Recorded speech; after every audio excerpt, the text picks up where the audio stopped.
Hello, my name is Christine and I run a vintage shop on Etsy. Today I wanted to talk about Dorothy Thorpe, especially her Silver Band product line. There is a lot of misattributed items floating around out there on different websites that are called Thorpe, but I thought the best way to actually show what you should be looking for to make sure you're getting Thorpe would be to put together a video and directly compare Thorpe items to not Thorpe items. So one of the first things that I want to clarify about Thorpe is that she never made, as far as I can tell, a fade or ombre product. So I've got a couple examples right here to show. This is a little drink pitcher, my bad. And this is a little roly-poly glass. And you can see that they have, the silver at the top, and then it fades down to clear at the bottom.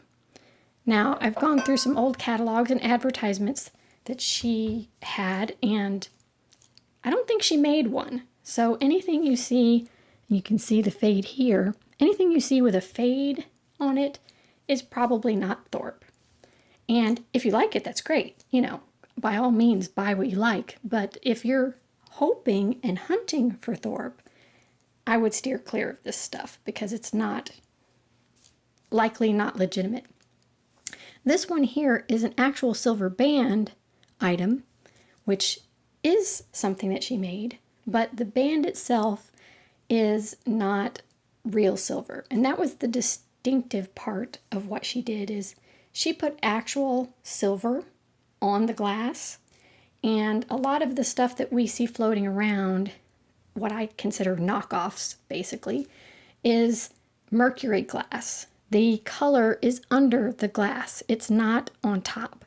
And so the whole point of doing it that way is that you can wash it. You can't really run Thorpe items through the dishwasher because they have actual sterling silver on top of the glass to make the design.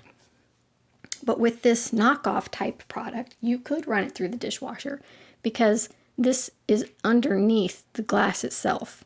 And I'll try to show you in close-up so you can see. But it's easier to tell when you have it in person and you can feel that there is no real line on there.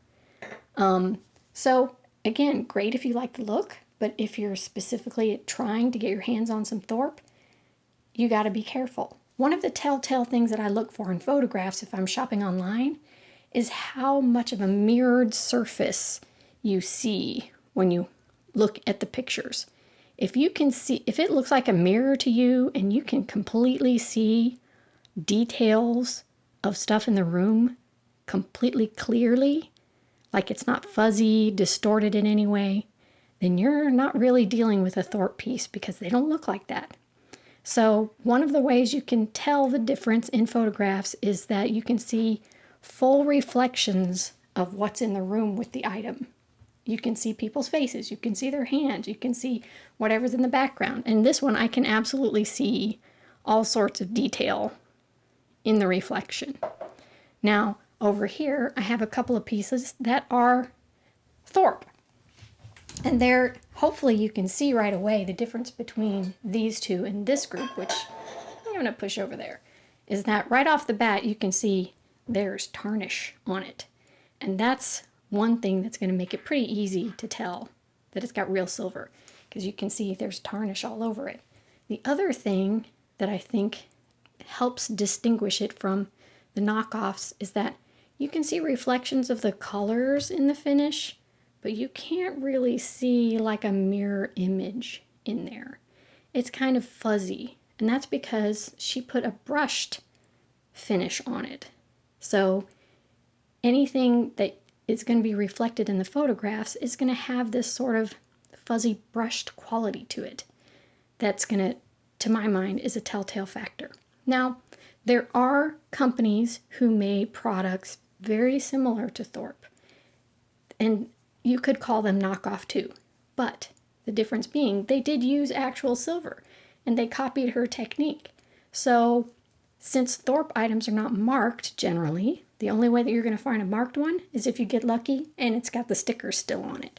which most of them don't.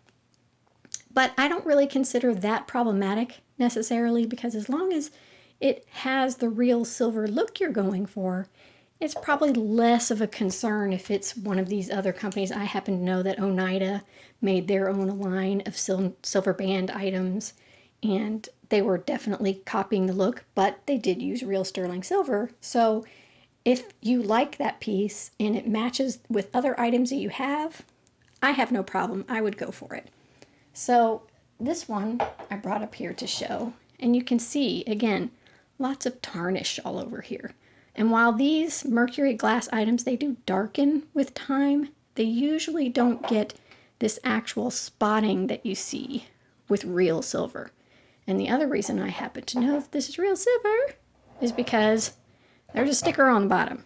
And the sticker, hopefully you can see it, but you probably can't read it, so I'm going to read it. And it says sterling silver right on there. So that's how we know what we're dealing with this jug, is that it has a sticker telling you that it's sterling. So anyway, again, if you like the look of one of these pieces and you don't really care whether it's real Thorpe or not real Thorpe, great, buy what you like. But on the other hand, if you're trying to get your hands on some real Thorpe, don't pay a premium for something that you can easily rule out as legitimate. So I hope this video helps you kind of tell the difference between the two types of products. I hate seeing people push items like this out there as Thorpe when it's pretty easy to tell that it isn't. And, if you like it, great. Make sure you get a good price. But if you're looking for Thorpe, try to use some of these tricks and hopefully they will help you find the real deal. Bye for now.